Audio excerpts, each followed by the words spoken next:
Welcome to the ITSP Magazine Podcast Network. You are about to listen to the Soulful CXO podcast with Dr. Rebecca Wynn. These conversations focus on the intersection of technology, business, and humanity, exploring how these three areas impact each other. Dr. Wynn interviews guests, including business leaders, entrepreneurs, and experts in various fields, to share insights and experiences on cybersecurity, risk management, and leadership. The podcast aims to provide a fresh perspective on how technology can be leveraged to create positive change in the world. Now sit back, relax, and enjoy the show.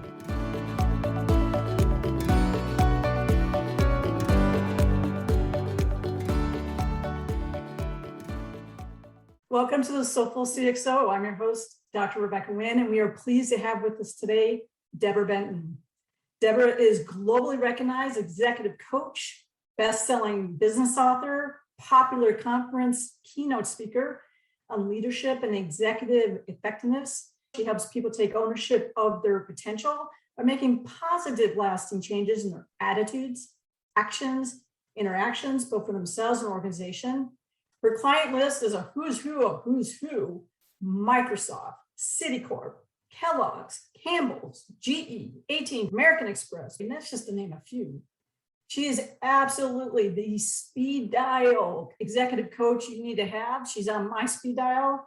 Debra, welcome to the show. Oh my gosh. I wish my mother was alive to hear that introduction. She is sending good vibes from heaven to you right now. Oh, thanks, Debra. Can you share with the leaders out there on how you got into this crazy business? We didn't have a name for it. We were just called consultants. The start was I was fired from a pretty significant job at a young age after thinking I was kind of a hotshot, doing good work, getting performance appraisals that, showed I was getting things done on time, on budget. And my boss called me into his office and very uncomfortably, nervously, flat out fired me. And of course, I asked, well, why? He says, not that you're lazy or ignorant or dishonest, but you just don't deal well with the good old boys and the chemistry's not right. And that was the reason I was fired. This fit, this intangible. So like a lot of people who have a setback and spent the rest of my career, I suppose, finding out what this is. I did a lot of research after that. I lucked into a consulting company where I could spend some time asking this question: when two people start out with comparable ambition, attractiveness, height, intelligence, why would they start out here? Over time, one makes it to here and one makes it to here.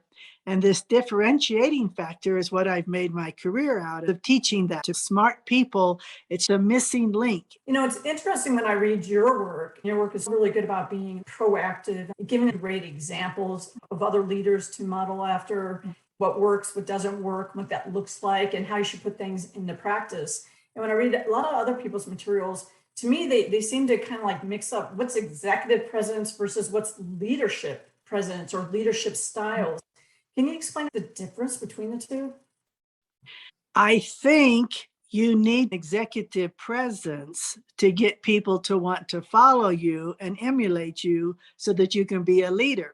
Okay, just being the smartest person in the company or on the block or whatever, even a big title doesn't make you a leader unless people also feel that you as an individual are memorable and impressive, credible, genuine, trusted, liked, confident yourself, comfortable in your own skin.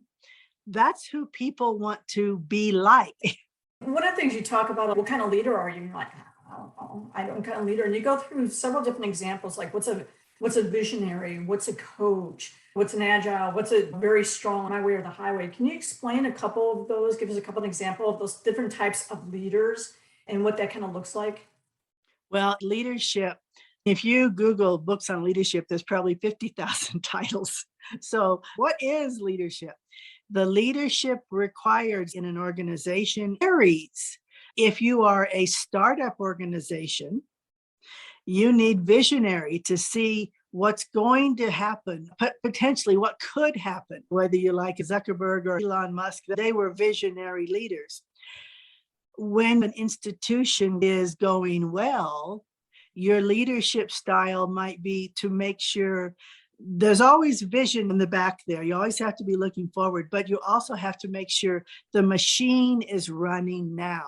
So the leadership that might be required would be one who really can get dysfunctional sometimes or different thinking, diverse people on the same boat, on the same train, or whatever the expression is. So leadership changes, the need of it changes based on the stage and even age of a company or a team. There's leadership it's almost hostile. It's my way or the highway. And that works for a while. I remember one company, I won't mention the name, but the CEO routinely would set up a meeting for 2 p.m., show up at 3 p.m., everybody's waiting for an hour, and he'd walk in and say, okay, all the stupid people out. He's a well-known person. I asked my client who worked for him, why did you put up with it? He said he made us a lot of money. Leadership isn't always good. Many CEOs, because of their title, will tell you there's an awful lot of jerk CEOs out there. So there's business leadership, but then there's personal life leadership too. And I'm most interested in that because that helps in your life, but it carries over into business too and helps you deal with the style of leadership needed.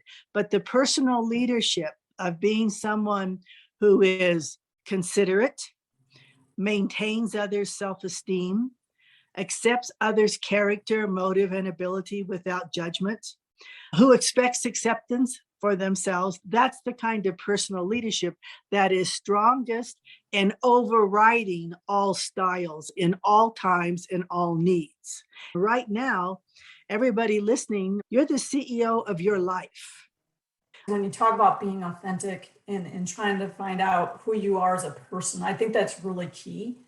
Mm. One of the things that you really address really well in all your books is that imposter system is not that you're being an imposter, is that you're not really being able to be your authentic self and how to recognize that sooner than later. Can you walk us through a little bit of that? Because sometimes you're really just in bad situations that maybe you need to spin yourself out of. That's a very good question and a deeper issue on imposter syndrome. Most everybody feels it. Politicians, business leaders, community leaders, most people feel it. It stems from our own insecurities, which we all have. Even the most confident person has insecurities. They're just better at camouflaging their insecurities. Okay, that's the key, better at camouflaging. So where you get into trouble is, there's an expression, confidence, fake it till you make it. Which is true. You have to act it. So people treat you like you are so that you do better. But anything good taken to the extreme becomes bad. So if you fake it so much, then you have that imposter where you feel like, sheesh, somebody's going to find me out. Every day, someone's going to find me out. I tell people the best leader that you can be is the kind you would like to have, the kind you would follow. What is the kind of person you admire, respect, follow, believe, trust? What does that person do? Okay, I want to make sure I do that for others. And you have to do it before you're around it. There's many people who are in positions of power and authority and title who do not do this. So do not learn from that person, except learn what not to be. It boils down to you taking control. If you have an imposter feeling, the word you can choose not to feel an imposter. I choose to come across as authentic. How do I do that? I look at others who are and I try to mirror them, mimic or model, I guess. How can you try and balance and keep your internal peace so you can go ahead and make those great connections? And if you do have a misstep, for people to forgive you and not you messed up once you're out. I think that's wrong for companies to do that. But a lot of companies do that. How do you coach people around trying to balance that? There are expectations on both sides. Employees are much more demanding of the culture of the manager, of the company that they're working for, much more demanding than they've ever been in history. What they want to see is how you think, and not just your knowledge base, but how you think, how you make decisions. And the good way to show them is to ask them questions on how they think and how they make decisions. Too many times when you go in, you want to show off what you know and you want to be really good and smart right away. And what's really good and really smart is when you try to make others feel good around you. And a good way is to ask questions about what's their background on this? What caused them to join this company? What have they learned since?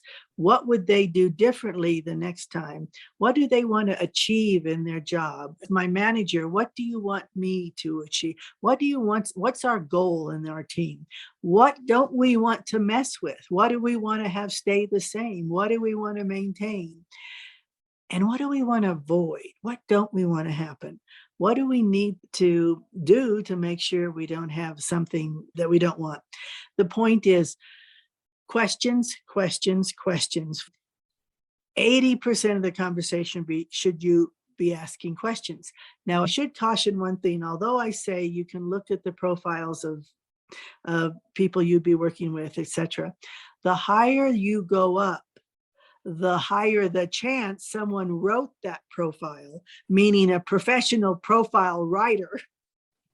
So don't take any of it like it's 100% accurate. It's the spin that they want. How do you get through that? By asking questions. And if someone says, why do you ask so many questions? You say, well, why shouldn't I? I tell people also thing I do is I look to see if there's times like this that they're speaking. A lot of times you'll hear a little bit, those little nuggets from their heart. Our time has flown by so quickly. Well, maybe I didn't explain something on this conversation and they want to ask me a question. I will always respond to people. DebraBenton.com will get you to me. Thanks, Debra. Thank you so much for being on the show. You're kind and beautiful and smart, and I'm glad we made this connection.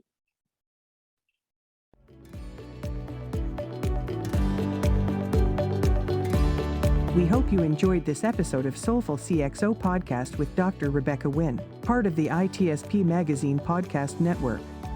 If you learned something new and this conversation made you think, then add this show to your favorite podcast player. Subscribe to the ITSP Magazine YouTube channel and share the ITSP Magazine podcast network with your friends, family, and colleagues. If you represent a company and wish to connect your brand to our conversations and our audience, visit itspmagazine.com to learn how to sponsor one or more of our shows. We hope you will come back for more stories and follow us on our journey.